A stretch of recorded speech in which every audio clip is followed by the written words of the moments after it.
Welcome back to my channel. Thank you for watching and for subscribing. And if you're just visiting, please consider subscribing.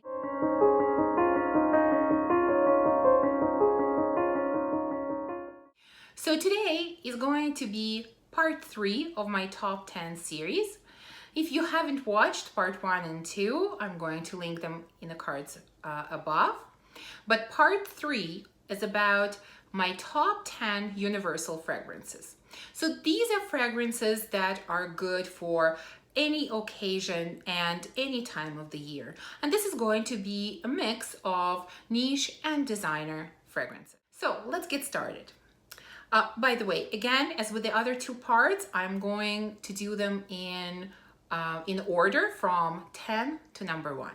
So number 10. Number 10 on the list is a highly hyped fragrance on YouTube that I had a really hard time finding, but finally located a while ago. This is Gucci 2 by Gucci, and I have a small 30 ml bottle. This is a woody, green, fresh fragrance. It has berries like blackcurrant for sure. I think some red berries. It has a little bit of muskiness. It has a little bit of floral notes.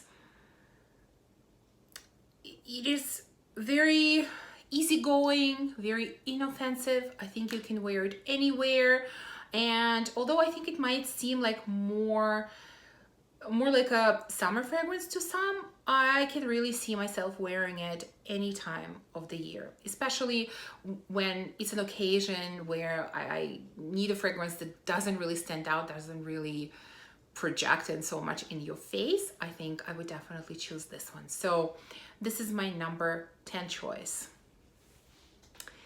Number 9 is from Nina Ricci, and this is Rose Extase. Again, this is on number 9 spot mainly because this is a newer fragrance to my collection and I haven't had enough time to really play with it and get to know this fragrance. But it is a very beautiful rose with red berries. It has raspberry for sure. It has vanilla, musk. It is a sweet, jammy rose, but not too much. So like it's very reserved type of jamminess and sweetness. There is a little bit of freshness in it. It is not overpowering type of sweetness. And again, that's why I think it will be good for any occasion, any time of the year. Of course, you have to like rose to wear this one, but if you do, then this is a really nice one. Number 8 is from Bulgari Splendida line. This is Iris Dior. I am not a huge fan of Iris and don't have a lot of fragrances with this as a prominent note in my collection, but I find this one quite different. So it has iris, violet leaf, mimosa, it has green notes, and I think it's the addition of mimosa and green notes that make typically very sort of powdery and sweet iris a lot more fresh and a lot more green, and that's what I absolutely love about this fragrance. So on one hand it is green and it is fresh, but on the other hand it still maintains that powderiness and sweetness from the iris. So it's a beautiful balance of these 2 notes, and that makes it wearable for any time of the year in my opinion. This is a really beautiful iris fragrance. Number 7 on my list is a classic. This is Chanel Chance Eau Tendre. Probably one of the oldest fragrances in my collection and the one that I've had multiple bottles of. Used to be my signature scent at one time. And this is very citrusy, floral, fresh, very inoffensive, very mass appealing. It is a great office scent or great signature scent. And again, although it might seem to sound like this is more of a summery scent, to me, I used to wear this all the time. Winter, fall, spring, summer, anytime. I love this fragrance. You can see how much I used up. Number 6 is from Xerjoff, and this is Dama Bianca. To me, this is a very interesting fragrance because it's hard for me to detect any individual notes in this one. It's sort of just one overall scent of everything blended together that I smell, but some of the main notes in here are white and purple flowers, kumquat, woody notes. So it's a floral, woody, musky kind of fragrance. It's a little bit sweet, a little bit powdery, a little bit woody. To me, this is more of a skin scent. I don't think it projects a lot, but the lasting power is very nice.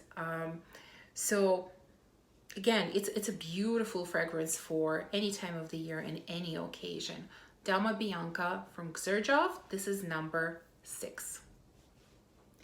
So now we're going into top 5.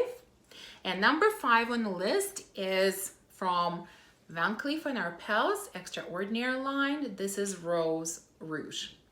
This definitely gets a lot less love on YouTube than Orchidée Vanille, but I think this is an equally beautiful, beautiful fragrance and really deserves more hype than it gets. As you might have guessed by the name, this fragrance is obviously about rose. And this has rose, blackcurrant, raspberry, cacao, vanilla, patchouli. This is, initially I get a real blast of patchouli. That's what I smell the most. And then it settles into this sophisticated, slightly jammy, sweet rose. It is, again, not too sweet, not too much in your face. I can totally wear this in the summer as well as winter. This is a stunning, stunning fragrance. My only small complaint about this one is that the lasting power is not as great as I would like it to be. I wish it was a little bit better, but outside of the lasting power, this is very, very beautiful. Number 4 is Dolce & Gabbana, The Only One. I love this perfume. It is so delicious and warm and delectable, and this is just warm, sweet coffee with some caramel added in. It's kind of intoxicating. I just want to keep smelling this over and over again. I know that when I start wearing this fragrance, it's hard for me to put it down and wear something else the next day. That's how intoxicating it is to me. This is very beautiful. Kind of in the same vibe, in the same line as Black Opium. So I think people who like Black Opium should like this one as well. So Dolce & Gabbana, The Only One. This is number 4. So we're going into top 3 now. At number 3 spot, I've chosen Versace Crystal Noir. So this is,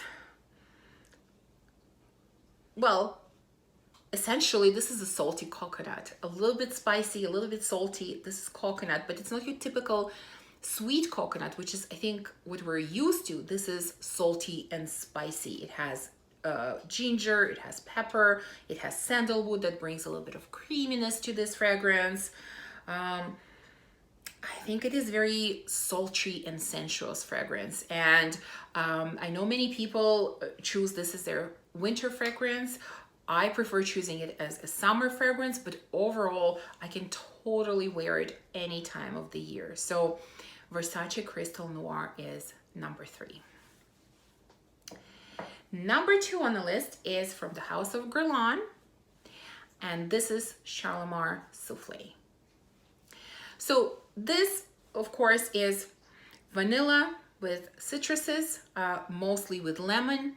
So this is like a lemon pie with a little bit of freshness and maybe a tiny bit of tartness.